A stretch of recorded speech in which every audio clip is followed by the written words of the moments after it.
Hello everyone. The NTA, HRD, and Dr. Ramesh should really realize that SOP is not the solution. Even if you follow the strictest SOP, also it is not going to work out with a population of so much, because you do realize that in the end of the day, every student should go home safely and stay with their family, because most of their parents are aged and they live with their grandparents who are even more prone to the virus. This is like India welcoming the virus again.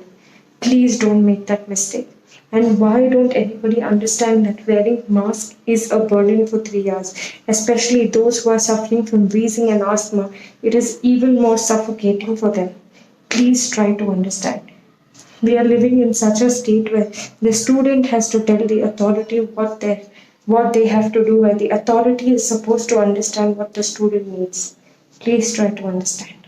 Thank you. Sir, I am a JEE's parent and I am requesting to the NTA official and HRD Ministry of India for the further postponement of NEET and JEE examination.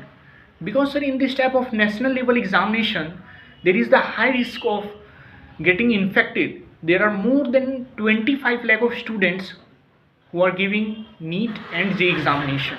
We have also taken the exams before, but the result was unexpected. Students were not following any type of social distancing, and now at present the situation is too much worse as before. The cases are rising rapidly near my home also, 200 meter 300 meters. The new cases of COVID are coming day by day in my town also. And I am saying, sir, if the vaccine will be released, or if the situation will be fine in future, or if you are increasing the number of centers, then it will be good for students and they can give the exams safely. Thank you, sir. Be safe, student. Stay at home, prepare for the exam. Best of luck. Hi students and friends, I am San Ganguly. I am a NEET aspirant. मुझे कुछ answers चाहिए. NEET के exam देने से पहले मुझे कुछ answers चाहिए. उससे पहले मैं पीएम को पूछना चाहता हूं कि क्या पार्लियामेंट का गेट्स फर्स्ट ओपन करेंगे? क्या पार्लियामेंट स्टार्ट होगा हमारे एग्जाम देने से पहले? अगर पार्लियामेंट स्टार्ट होते हैं, 1 महीने तक पार्लियामेंट चलता है, then I will go to give the exam. अगर पैंडेमिक चल भी रहा हो तो भी हम एग्जाम देंगे, बट पहले पार्लियामेंट्स ओपन करवाइए. सेकेंड, आसाम और बिहार में फ्लड्स में जो फंसे हुए फैमिली है, जिनके घर पूरे बाढ़ में डूब चुका है, जिनके पास पैसा, खाने के लिए अनाज कुछ भी नहीं है, ट्रांसपोर्ट का सिस्टम कुछ अवेलेबल नहीं है, वो नीट एस्पिरेंट्स, जी एस्पिरेंट्स क्या करेंगे? वो कैसे एग्जाम देने जाएंगे? सेकेंड, अगर कोई स्टूडेंट को बाय चांस नीट या जी एस्पिरेंट्स को कोविड-19 हो जाता है, उसके बाद उसका डेथ हो जाता है, and he got selected for that exam, what will be the benefit of giving the exam? वो तो मर गया, उसका पोजीशन का भी कोई वैल्यू नहीं रह गया. He scored, he got the position in exams, but he will not be able to go in the college. जान ही नहीं बचेगा तो कहां से कॉलेज जाएंगे? I am requesting our PM, please sir, postpone these exams. जब तक सब कुछ नॉर्मल नहीं हो जाता, हम लोग एग्जाम नहीं देने जा सकते हैं. We don't wanna die, sir. We don't wanna die. Please have little kindness for students, please sir. Hi guys, मेरा नाम ऋत्विक है. मैं पटना बिहार से बिलोंग करता हूँ. तो जैसा कि अभी नीट पोस्टपोनमेंट के न्यूज़ चल रही है, तो फिर मेरा ये पॉइंट ऑफ व्यू है कि यहाँ पे कोई मोड ऑफ ट्रांसपोर्टेशन अवेलेबल नहीं है. और मेरे घर में अभी तक के मेरे नाना कोरोना पॉजिटिव हो चुके हैं. कोरोना पॉजिटिव मीन्स नाना जो है वो कोरोना पॉजिटिव से अभी तक के एक्सपायर हो चुके हैं. तो उसी के कारण से मुझे ये करना पड़ा. और मैं दूसरे पॉइंट ये रखना चाहता हूँ कि अभी यहाँ पे पटना में जो हालत है वो बहुत बेकार है. तो इसीलिए ये जो एग्ज़ाम है इसको थोड़ा शिफ्ट करना ही ठीक रहेगा, क्योंकि अभी घर में कोई मोड ऑफ ट्रांसपोर्टेशन भी नहीं है. तो इसीलिए इसे शिफ्ट कर देना चाहिए. तो मैं रमेश पोखरियाल जी से ये निवेदन करता हूँ कि प्लीज़ स्टूडेंट की लाइफ मैटर करती है पहले, क्योंकि हमने देखा है हॉस्पिटल में चक्करें काट के कि क्या सिचुएशन है और कैसे लोग जी रहे हैं वहाँ पे। क्योंकि मैं जब खुद गया था नाना के वक्त, तो मेरे को मैं रो पड़ा था। ट्रस्टली जो भी ये वीडियो देख रहा होगा इसे शेयर कर दीजिए, क्योंकि बहुत ही बेकार सिचुएशन थी उस समय। क्योंकि अप्रैल मई का मंथ था और मेरे बहुत ही बेकार सिचुएशन थी उस समय। अभी भी कुछ ठीक नहीं, अभी भी दादा आईसीयू में है, तो ऐसी सिचुएशन चालू रहेगी मेरी। लेकिन मैं ये नहीं चाहता कि मेरे वजह से मेरे घर में कोरोना आए। Thank you. Hello sir, I am NEET aspirant from Maharashtra. पिछले 10-12 दिनों से सर हम आपको रिक्वेस्ट कर रहे हैं कि एग्ज़ाम पोस्टपोन कीजिए। Sir please try to understand our situation sir. पढ़ाई नहीं हो रही सर, बिल्कुल नहीं हो रही। और प्लस पॉइंट ये कि घर वाले अलाउ नहीं कर रहे कि 13 सितंबर को एग्ज़ाम देने को, कि हमारे यहाँ तो सिचुएशन बहुत वर्स है। बहुत सारे पेशेंट है सर, और इतनी मेरी तो इम्यूनिटी सिस्टम इतनी स्ट्रांग नहीं कि उन लोगों में जाके मुझे कुछ ना हो। और फिर से घर पे भी लौट के आना है, घर पे भी लोग हैं सर। थोड़ा थोड़ा थोड़ा समझ लीजिए सर हमारी सिचुएशन को। ये मास्क पहन के एक वीडियो नहीं करा जा रहा है, 3-3 घंटे कैसे बैठे सर। और हम लोगों ने कि प्रैक्टिस नहीं की है मास्क पहन के पेपर सॉल्व करने की। फिर से हैंड ग्लोव्स और वो नहीं पॉसिबल, नहीं सर पॉसिबल नहीं है। और हम लोगों ने भी देखा 2 एग्ज़ाम्स कंडक्ट किए आप लोगों ने, क्या सोशल डिस्टेंसिंग थी और क्या थी, हम लोगों ने पूरा देखा सर। अगर इतनी आपकी सोशल डिस्टेंसिंग स्ट्रांग रहनी थी तो उनमें क्यों कोविड पॉजिटिव निकले?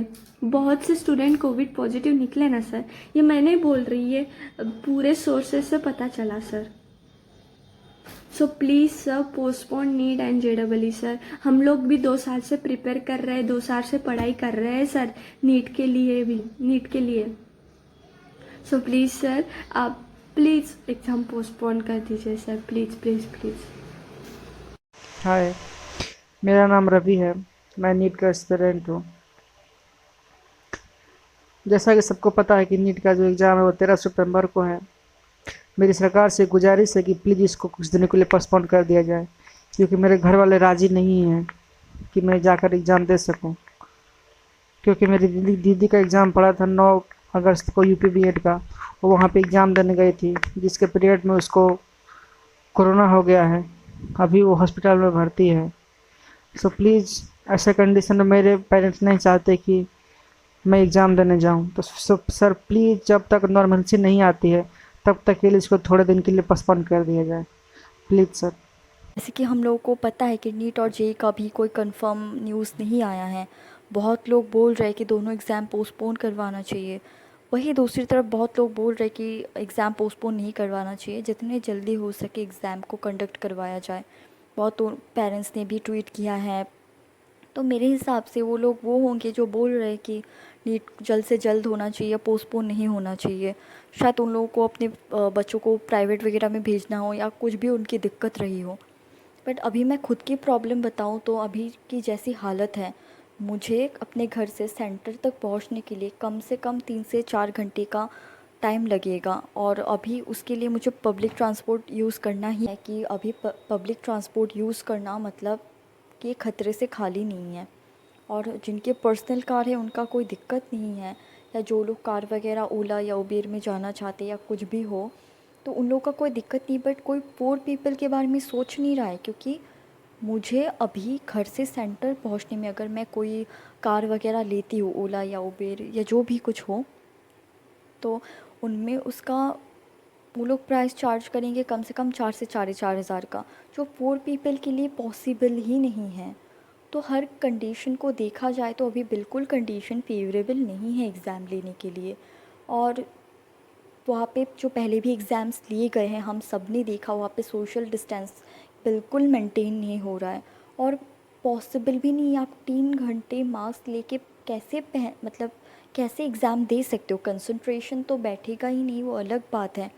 जिन लोगों को एस्थमा वगैरह है वो लोग मास्क पहन के बैठ नहीं सकते, और जो भी हेल्थ इश्यूज़ रहते हैं लोगों के, और उनके बारे में तो कोई बात ही नहीं कर रहा है। जो जिन बच्चों को कोविड हो चुका है, तो अगर उनके घर में कोविड पेशेंट है या वो लोग खुद कोविड से मतलब सफ़र कर रहे हैं, तो उनका क्या होगा? वो तो उनका तो पूरा साल बर्बाद हो जाएगा ना, ये तो इनइक्वलिटी हुई ना।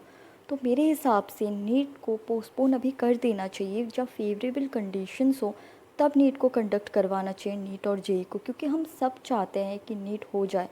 बट ऐसे नहीं है कि मैक्सिमम लोगों की जान को खतरे में रख के नीट हुआ जाए, ये बिल्कुल सही बात नहीं होगी। सबकी हित में ही फैसला ले सरकार तो वही सबके लिए अच्छा होगा। 1 lakh, that is not even 10% of 16 lakhs। वो घर आएंगे, घर पे उनके फैमिली मेंबर्स है, फैमिली मेंबर्स फिर अगले दिन बाहर जाएंगे। सर आप समझ रहे हैं सर? प्लीज आप प्लीज एग्जाम पोस्टपोन कर दीजिए और जल्दी कर दीजिए सर। सर न्यूज में आया होगा कि एक लड़का ने सुसाइड कर लिया मेंटल प्रेशर की वजह से। या तो कोरोना हमें मारेगा या फिर मेंटल प्रेशर। मरना तो हमें है ही सर अगर आप पोस्टपोन नहीं करते हैं। सर एक इंग्लिश कोटेशन याद आ रही है sir, during normal times sons bury their fathers, but during wars, fathers bury their sons. And so this is the war against corona, sir. Let us leave. Hello, I am a NEET aspirant. As we know, cases are increasing day by day, and in this condition, we can't appear for the exam.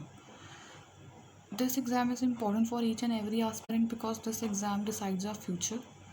We know government has done a lots of efforts for us like SOPs, but we can't trust your efforts. You know this thing, how the SOPs were being followed in the previous exams.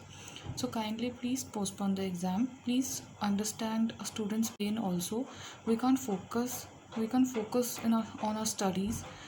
We don't know what to do. We are suffering from mental pressure. Please understand the pain and please postpone the exam. Sir exam से पहले हमारे कुछ points हैं। पहला point, sir exam centres हमारे घर से काफ़ी दूर है। सर कुछ स्टूडेंट्स के 100 किलोमीटर दूर है सर, किसी का 200 किलोमीटर दूर पड़ रहा है। तो सर अगर कोई स्टूडेंट एग्ज़ाम सेंटर पे जाते समय कोविड पॉजिटिव हो जाता है तो सर इसके लिए रिस्पॉन्सिबल कौन होगा? सर क्या एग्ज़ाम सेंटर्स को हमारे घर से 4 से 5 किलोमीटर के रेंज में नहीं किया जा सकता है? सर सेकेंड पॉइंट, सर जब हम एग्ज़ाम सेंटर पर पहुँचते हैं तो एग्ज़ाम सेंटर पर एक लिस्ट लगी होती है जिस पर लिखा होता है कौन से रोल नंबर का स्टूडेंट किस क्लास में बैठ के एग्ज़ाम देगा। तो सर जब उस लिस्ट को हम वहाँ पर देखते हैं तो सर वहाँ पर स्टूडेंट्स की खूब सारी क्राउड जमा हो जाती है। तो सर आप इस क्राउड को कैसे कंट्रोल करेंगे? थर्ड पॉइंट, सर जब हम एग्ज़ाम सेंटर में एंट्री लेते हैं तो सर वहाँ पर 2 या 3 गार्ड होते हैं जो हमारी चेकिंग करते हैं। तो सर वही 2 या 3 गार्ड सभी स्टूडेंट को चेक करेंगे तो सर क्या इससे कोविड नहीं फैलेगा? सर फोर्थ पॉइंट, सर जब हम एग्ज़ाम देते हैं तो उस समय हमारा फिंगरप्रिंट लिया जाता है। सर फिंगरप्रिंट के लिए जो हमारे पास इंक पैड आता है सर, उस इंक पैड पे कई सारे स्टूडेंट पहले ही अपना थंब रख चुके होते हैं। तो सर क्या उससे हमें कोविड नहीं फैलेगा? सर फिफ्थ पॉइंट, सर कुछ स्टूडेंट चश्मा लगाते हैं, उसके बाद वो मास्क जब लगाते हैं तो उनके चश्मे के ग्लास पे फॉग जम जाता है। तो सर वो एग्ज़ाम के समय अपना चश्मा बार बार साफ़ करेंगे या वो 180 मिनट में 180 क्वेश्चन करने पे फोकस करेंगे? सर सिक्स्थ पॉइंट, सर आपने इस बार वाटर बोतल को अलाउड नहीं किया है। सर लास्ट ईयर जब हम लोग पानी पी रहे थे, एग्ज़ाम के समय हमें प्यास लगती थी तो पानी पीने के लिए हमें वाटर बोतल्स दी जाती थी और वही वाटर बोतल्स पूरे क्लास में शेयर होती थी। तो सर क्या इससे कोविड नहीं फैलेगा? सर लास्ट और सेवन्थ पॉइंट, सर हमारी सेफ्टी के साथ साथ हमारे पेरेंट्स की सेफ्टी आप कैसे करेंगे? क्योंकि हमारे पेरेंट्स सेंटर्स के बाहर खड़े रहेंगे और वहाँ पर भी वो क्राउड बन जाएगा। सर किसी पेरेंट्स को, कोई पेरेंट्स अस्थमैटिक है, किसी को सांस लेने में प्रॉब्लम है, किसी को शुगर की प्रॉब्लम है, तो सर उनकी सेफ्टी आप किस तरह करेंगे?